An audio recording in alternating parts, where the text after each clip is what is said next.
What's going on, guys? Look, it's Tristan here, back with a new video for you guys today. Oh my god, I'm a little slow today. I'm a little tired, I guess I could say, if I'm trying not to put it in my voice. But today I have a different kind of video. I have a new league video for you, not PWC, but I have the Hive. If you know this logo, you should know that even if it's this like only half logo because my dimensions don't let the whole logo fit, whatever, not important, but I am in the Hive and I want to premise this, or yeah, I think it's premise, I don't know. I'll start things off with a couple of thank yous. I want to say thank you to Pokemon Jared HD, aka Jarrett, for before I got in, we were grinding a lot of videos out to try to get me an invite to the Hive, because this is a really kind of exclusive place to be. You have to be really dedicated to get their currency to get an invite for someone, or you just have to be lucky and know people and that try to get you in. I don't know. You have to. It's a really exclusive league, and yet it's one of the better leagues out there. So it's a really great thing that Jarrett, my good friend, was trying to get me in here, because I've been wanting to be in the Hive server just for a while. But in the end, he was not the one that got me the invite, but nonetheless, my gratitude goes to him so much, because I end up loving recording with him, and I'll probably post links of the videos down below that we did. I want to thank Narth and HikerToad, because it was their invite. I don't know who it was. I think it was HikerToad's invite, but Narth's recommendation to give it to me that ended up getting me into the Hive. So I want to thank those two guys a lot, because without them, I wouldn't be in the Hive nearly as soon as I would be. And then third, I want to thank everyone in Hive that welcomed me with basically open arms. I felt that I got a really great reception when I went in there, and it was really welcoming, and it made me feel a little bit warm inside and shit like that. But yeah, so basically it was a really great thing to go in there and feel like there wasn't anything wrong. It was just, it felt great to be in there, and like no one made me feel different about that. And then fourth of all, I do want to thank Azhar, the commissioner, because there's a spot that dropped from the Hive, and he ended up giving it to me. So I am now in Hive. So thanks to those group of people, that thank yous are going over. I'm in Hive now. I'm Hive Weedle, the lowest division there could be, which I can't complain whatsoever. I'm not going to make a big deal about it. But nonetheless, we took over a team, which I foolishly did not put on the I did not put on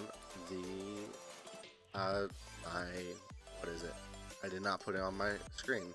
So I'm gonna do some very terrible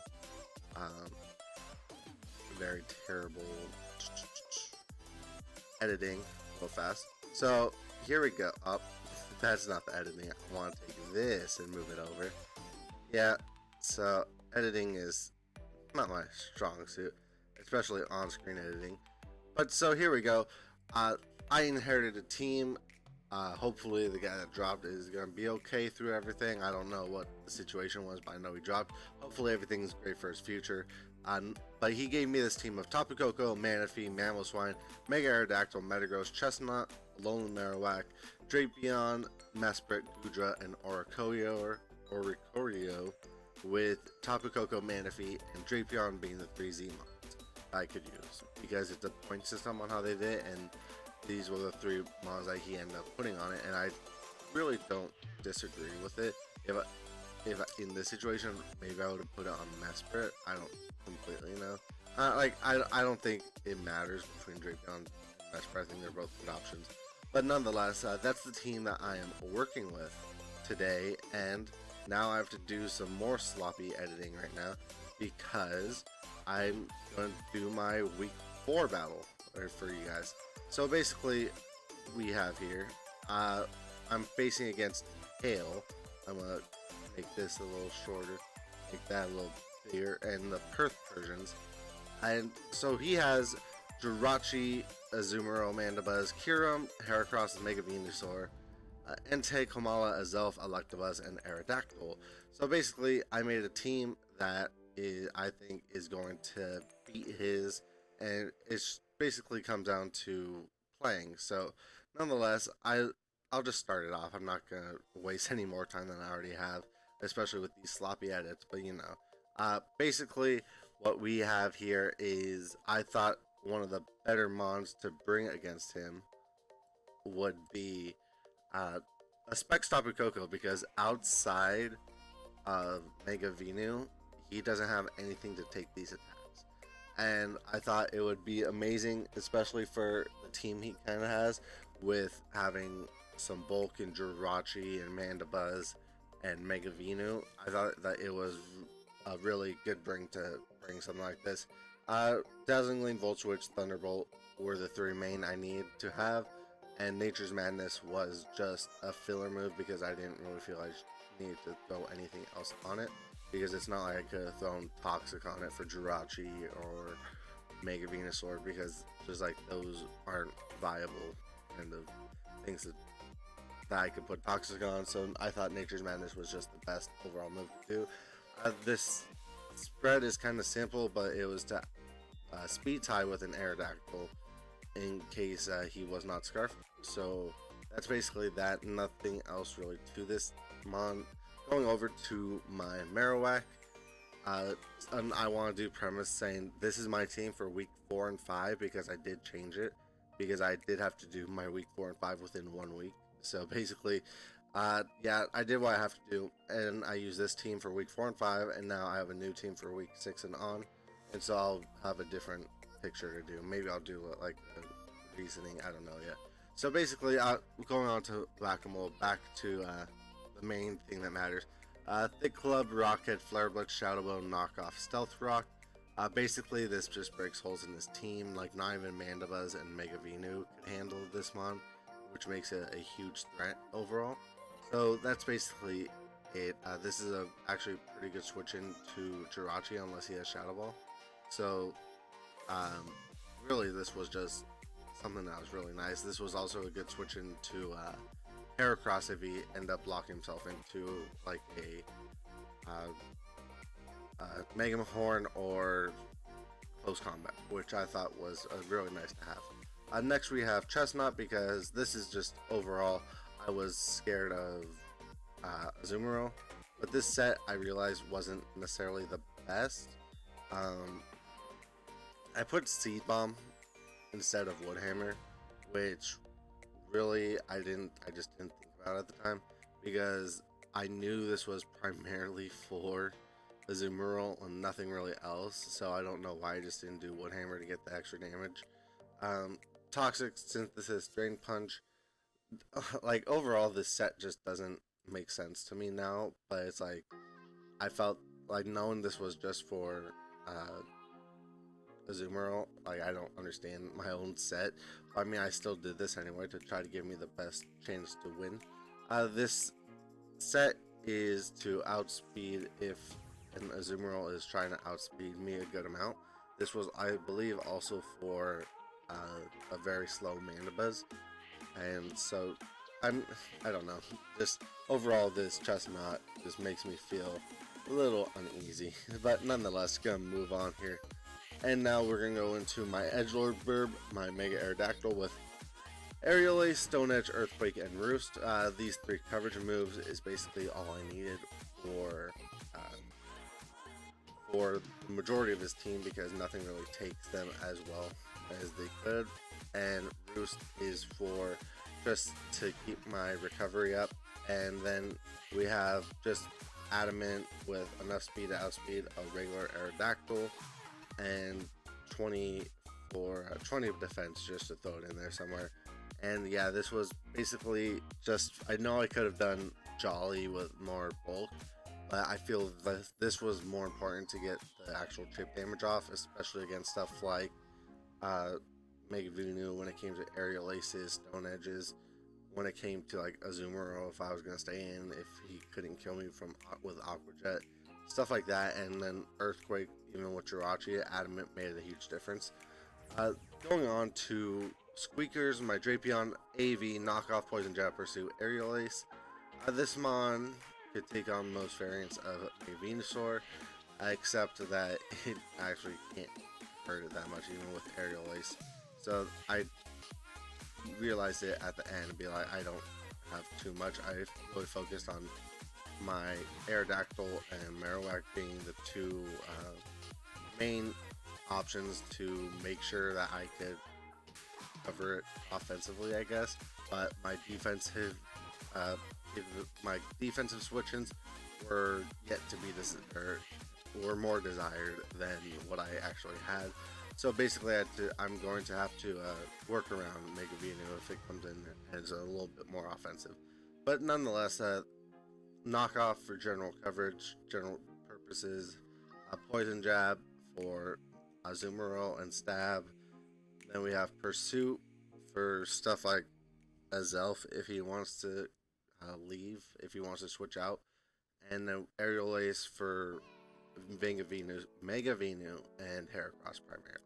Then we move on to the Manchise. We have Manaphy with Comberry, Dazzling Gleam, Tail Glow, Psychic Surf, general coverage just to hit his team the best, and then just the speed is to make sure I speed tie with Jirachi and slash or Entei. If he is not a choice band extreme speed set, that means that he has to run an adamant set instead of a possible Jolly. So I felt that even if there's a chance that he runs a Jolly Entei, that I will be able to be okay with using a max speed Manchise here, or Manaphy. Okay? And then Wakanberry was for basically Thunderbolt Jirachi and Electabuzz, because I want to make sure I felt that he had a good chance of bringing it, especially if it was like Scarf. He could just Volt Switch all over my team because my ground immunity is Mammal Swine, yet he has stuff like Jirachi, Azumarill, Heracross, and Megavinu to kind of make sure that not make sure, but to kind of ward me away from bringing it. So I thought that Electabuzz was actually a very viable bring for him. So nonetheless, that's the team, and I will get to the team, or I will finish this team builder, and I will jump right into the game. So I'll catch you there. And I'm back, everyone. So now we have the game, my week 4 versus Hale and his Persians, I believe, if I'm correct. And so what we have my team is Tapu Koko, Specs, Koko, Thick Club, offensive, Tank, really, Marowak. We have mostly Fizz Def, Chestnut. We have Mega Arrow, form 3 moves in Roost. We have AV, 4 attacks, Drapion, and we have Tail Glow with Conberry, 3 attacks.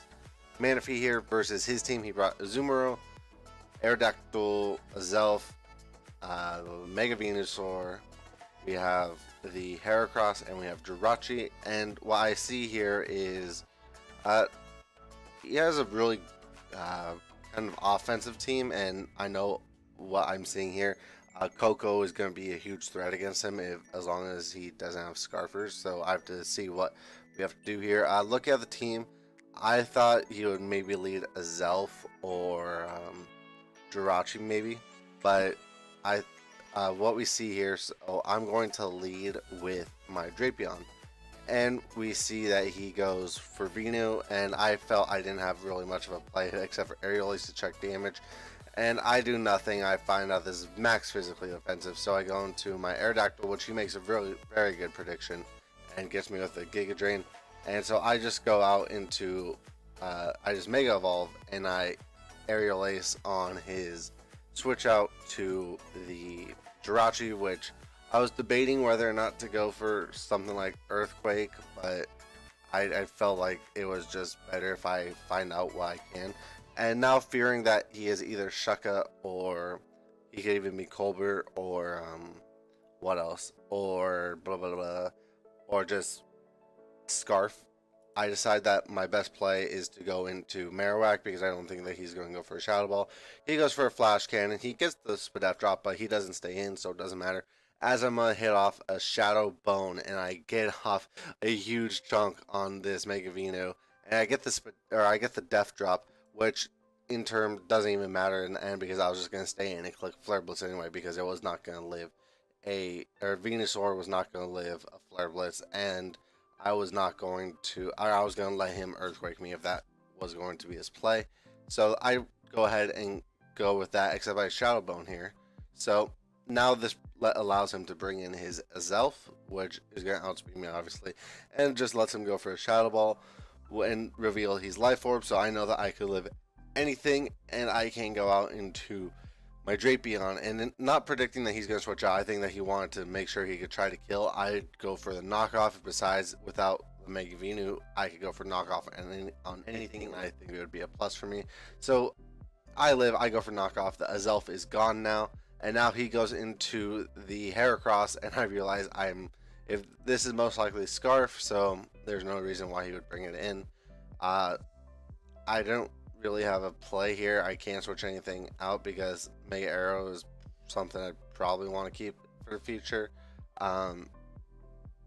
There's nothing I really want to take the chip if he goes for like Earthquake, especially if I go into like Tapu Koko. I basically lose right there. And what else I'm looking at, like Manaphy probably doesn't live too close combats, and Chestnut I felt I needed to keep safe for the Azumarill. So basically I just let this go down, and he does reveal that he's Scarf, but I go into my Tapu Koko knowing that I could live any close combat, and I can just Dazzling Gleam for the kill here, and that's why I'm going for, or I Volt Switch for the kill rather, because I want to have that momentum. And this is where I decide to go back into my Edgelord Bird, because this is where I get to put him in a position where I get to find out what he wants to do, because if he goes into Azumarill, then I have my my Chestnut, which I have my Chestnut and my Manaphy that I can handle Azumarill even if it's Belly Drum. Then if he goes into Aerodactyl, that's basically signaling off that he's Scarf, so I can just basically make plays accordingly from there. And if now he went into Jirachi, so I figured that he went into this knowing that I can't kill him with any move. So what I decided to do is I just decided to Earthquake here, and I figured out that he's basically max defense with max defense with Shuckaberry, and that allows me to just bring in my Tapu Koko, and I can get another kill with it with Thunderbolt. And now this is where we see a huge kind of misplay by me here. He goes into Aerodactyl. I feel like he was going to risk a miss, I guess. I don't know, or a speed tie rather, because we speed tie, and this is basically the end game here, because if he is Scarf, he outspeeds me, and if we speed tie, then we have then if he speed ties and he wins and kills me, then I basically am in a very rough position here. So I'm gonna try to win a speed tie here, and he does Stone Edge, and so that kills me. And this is where I start to choke, because I didn't figure that it was Scarf. It was in my mind, but if it wasn't, I felt I lost the game entirely. And so if I went into Chestnut, then I felt I lost there, because I felt I lost because in turn I wouldn't have been able to. I would have lost a lot of health on Chestnut if he was Wing Attack, and then or Supersonic Sky Strike. I lose Chestnut in general, and then I can't beat his remaining two mons with Manaphy. So I go out into Manaphy, and I click Tail Glow instead of Surf, which guaranteed kill this thing, and I don't have a good reason why. I really don't. It was just a choke. I go for Tail Glow, I go for Surf, and it knocks out this Aerodactyl, but then it leaves me in the position where I can get hit by I could get knocked out by the Azumarill's Aqua Jet. And the problem with this was if I just surfed, I killed the Aerodactyl guaranteed. And if I sidekicked, then I put this Azumarill in range where I could basically knock it out with Chestnut, or at least put it in a huge roll. But now what I have to depend on is that this is not enough speed to outspeed my Chestnut, and what we do see here is that is not the case, as he outspeeds me, I outslow him, and I hit the seed bomb.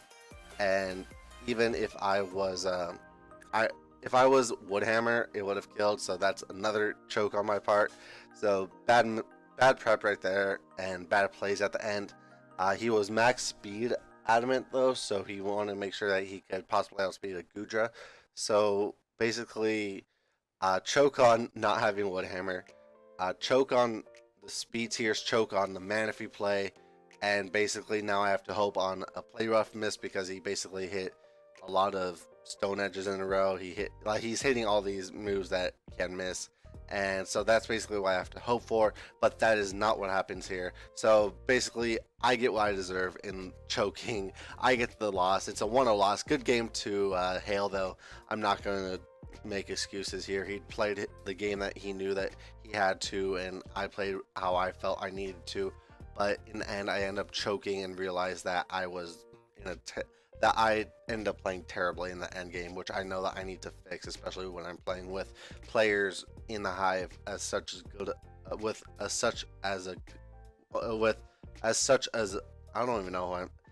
a good level as like Hive is. Like I would say it's a step above a lot of league, even in the Weedle division. It's like they still have good players. They have great players, and I know that I feel I could be one of those tier as well. I could be a great player, but the choke at the end does not dictate me as a good player, and I felt that that's a huge mistake in my gameplay, and I need to fix my I basically need to fix my plays. I have to think about plays more. I have to make the plays I need to. I need to do a clear thinking process. I need to try to shake off some jitters. I need to shake off some rust, I guess. I don't know, but I feel that I need to make better plays, and if I'm going to prove that, I deserve to be in Hive. And so basically, good game to Hail. That's it for this week though. A 1-0 loss to Hail. I'm going to be posting my week 5 game very soon, so be around for that. And that's all from me. Have yourselves a great day. Bye.